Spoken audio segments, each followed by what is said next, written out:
안녕하세요, 게임 캔버스 951입니다. 오늘은 신입 또는 게임 기획 지망생들이 흔히 하는 착각에 대해서 이야기해 보려고 합니다. 이 주제는 예전에도 올렸는데요, 다시 최신 버전으로 리메이크해서 이야기해 드리겠습니다. 신입으로 취업하시는 분들은 매년 있고, 그래서 제가 지망생들이 하는 착각은 매년 똑같이 이야기를 하고 있는데요, 저도 똑같이 실수를 했던 것들이고 여러분들 선배도 똑같이 이런 생각들을 했습니다. 그래서 이렇게 생각을 한다고 해서 죄가 있는 건 아닌데, 현업 와서 계속 이런 마인드를 가지고 있으면 적응하기 힘들 거예요. 그래서 지망생들의 대표적인 착각 본격적으로 알아보도록 하겠습니다.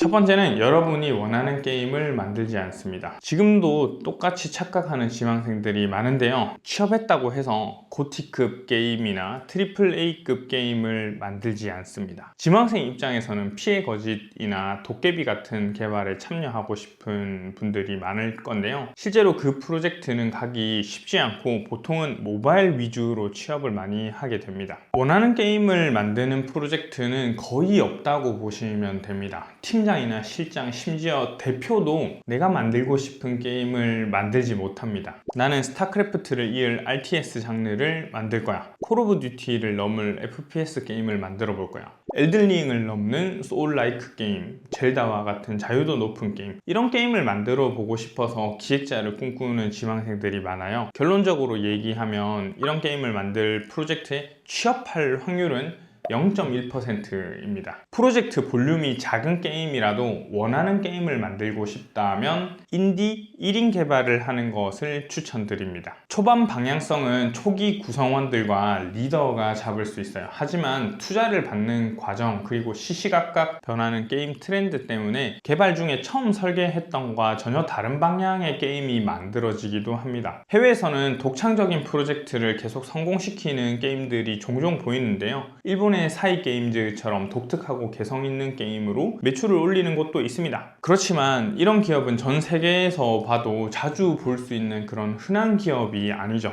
한국의 스타트업도 그런 시도를 하는 회사들이 꽤 있습니다. 하지만 시장에서 살아남지 못하는 경우가 대부분이죠. 제가 강의 때마다 항상 이야기하는 것들이 있습니다. 구인 공고 사이트에 들어가 보면 어떤 장르로 준비하는 것이 취업에 쉬운지를 알 수 있다는 내용인데요, 가끔 낭만을 버리지 못하고 큰 프로젝트나 원하는 프로젝트에만 지원하시는 분들이 있습니다. 이런 분들은 마인드를 바꾸지 않으면 취업이 굉장히 어렵겠죠. 그런 프로젝트들은 이미 초기에 팀 구성이 다 되어 있을 것이고 신입을 뽑을 일이 당분간 없을 가능성이 높아요. 어느 정도 개발 기간을 거치고 게임 구조가 잡힌 상태에서 단순 반복 작업이 필요할 경우에는 신입을 뽑습니다. 빨리 경력을 쌓고 몇 년 후에 원하는 프로젝트에 이직하는 것이 가장 현실적이고 빠른 방법일 것 같네요. 두 번째는 한국 게임의 문제들을 현직자들도 알고 있다는 것입니다. 처음 이야기했던 것과 이어질 수 있는 내용인데요, 모바일 게임이나 가챠 게임, 매출을 목적으로 하는 게임의 폐해들은 현직자들도 알고 있습니다. 쉽게 말해서 게임에 대한 낭만은 찾아보기 힘들고 매출만 목적으로 하는 게임 개발사들이 많다고 생각하시죠? 블라인드 같은 커뮤니티에도 돈이 될까와 같은 글로 비아냥거리는 것들을 흔하게 찾아볼 수 있는데요, 지망생 분들은 이걸 보고 현직자분들은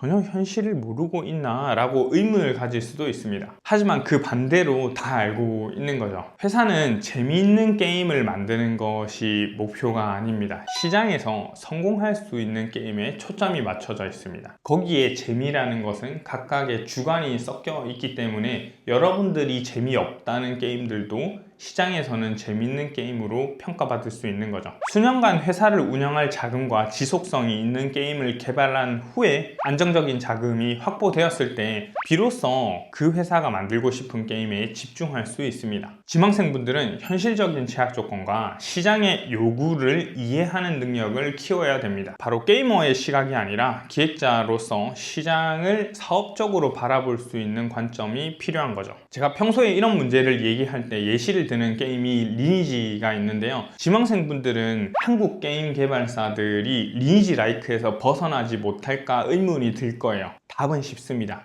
지금 구글 스토어를 키고 매출 상위권을 확인하시면 됩니다. 시장은 수요가 있기 때문에 리니지 라이크를 개발하는 거죠. 그래도 요즘 G스타를 가보면 이전과 다르게 원신 라이크나 서브컬처 장르가 대세된 느낌이 있습니다. 트렌드는 조금씩 변하고 시장의 수요에 맞게 게임도 출시됩니다. 제가 학원을 운영하는 궁극적인 목적도 한국 게임 산업의 폐해를 조금이나마 극복하고 창의적인 게임이 많이 나오는 것을 바라기 때문인데요. 이 영상을 보는 사람들이 회사에 들어가서 조금씩 문화를 바꿔보시는 걸 추천드립니다. 그래도 요즘은 리니지 라이크가 판쳤던 시대에는 점점 지나가는 것 같지 않나요? 자, 세 번째는 내 아이디어로 게임을 만들면 성공할 줄 안다 입니다. 아이디어도 중요하죠. 하지만 대부분의 현대 산업에서 중요한 것은 그 아이디어보다 그걸 실제로 실행하는 능력과 구체화하는 능력이 중요합니다. 하늘 아래 새로운 생각과 아이디어는 없다는 내용을 들어보셨나요? 아시다시피 유명 연구 결과에 따르면 내가 생각하고 있는 아이디어는 전 세계에서 동시에 4명이 생각하고 있다고 하죠. 아이디어의 핵심은 실천과 구체화입니다. 전 세계 게임 업계를 바꿀 수 있는 그런 천재적인 아이디어가 있더라도 문서화되거나 구체화되지 않으면 그냥 잡념과 다름없습니다. 그렇다고 아이디어를 생각하지 말라는 뜻은 아닙니다. 실행력이 더 중요하다는 이야기를 하고 싶습니다. 그리고 제가 좋아하는 말이 있는데요. 현대사회에서는 창의력이란 기존에 있는 것들을 재조합, 재창조, 재배열하는 것에 있습니다. 다른 게임에서 기존에 있던 장점들을 내가 기획하고 있는 게임에 맞게 재해석하고 재창조하는 것이 중요합니다.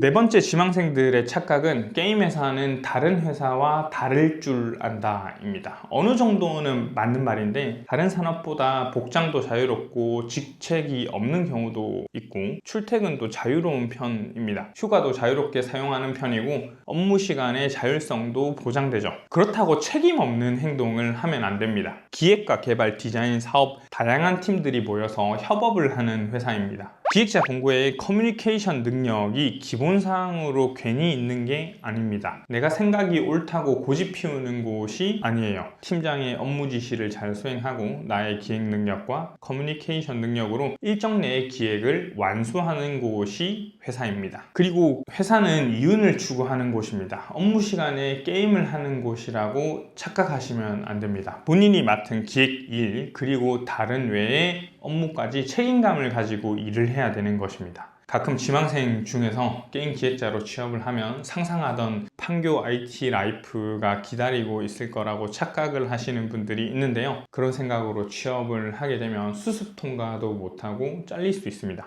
직급이 없어도 회사 문화가 있고 출퇴근이 자유로워도 정해진 시간에 회의가 있습니다. 흔히 말하는 사회생활이 있다는 걸 잊으시면 안 됩니다. 제가 말한 것 외에도 지금 생각나는 것이 굉장히 많은데요. 꾸준히 자기 개발을 해야 된다는 것과 생각보다 단순 반복 작업도 많다는 것, 그리고 기획자가 개발과 아티스트보다 우위에 있다는 착각도 있습니다.